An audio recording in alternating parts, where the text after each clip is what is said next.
Hello viewers, நாங்களுடைய Lakshmi, நீங்கள் பார்த்துருக்கிறது 0 லக்ஷ்மி. நம்மளுடைய சுவாமி வந்து லேட்டஸ்ட்டாக ஒரு அப்டேட் ஷேர் பண்ணியிருக்காரு. எஸ், ரேடியோ ரூம் அந்த லொக்கேஷன்லேருந்து அவரோட ஃப்ரெண்டு விக்கின்னு நினைக்கிறேன். ஸோ அவர் தான் வந்து இதை ஷேர் பண்ணியிருக்காரு, அதை ரீஷேர் பண்ணியிருக்காரு அவரோட இன்ஸ்டாகிராமில்.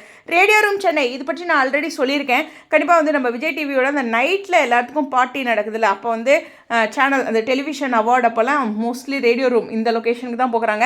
அங்கேருந்து நிறைய டைம் ஷேர் பண்ணியிருக்காங்க. ஸோ நம்மளுடைய சுவாமியுமே இது கோயம்புத்தூர்லேயும் இருக்கும் போல்.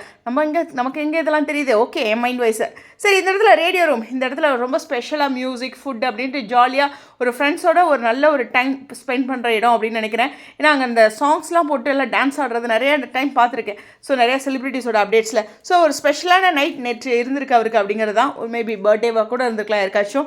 ஸோ அந்த மாதிரி ஒரு ஸ்பெஷலான அப்டேட்டு, ஸ்டைலிஷாக ரொம்ப கேஷுவலாக நம்மளுடைய சுவாமி அவங்களோட ஒரு பியூட்டிஃபுல்லான 3 ஃப்ரெண்ட்ஸ் அப்படின்ட்டு ஒரு அப்டேட் கொடுத்துருக்காரு. கண்டிப்பாக சுவாமி சைட்லேருந்து இந்த அப்டேட் சந்தோஷமே. உங்களுடைய கருத்துக்கள்.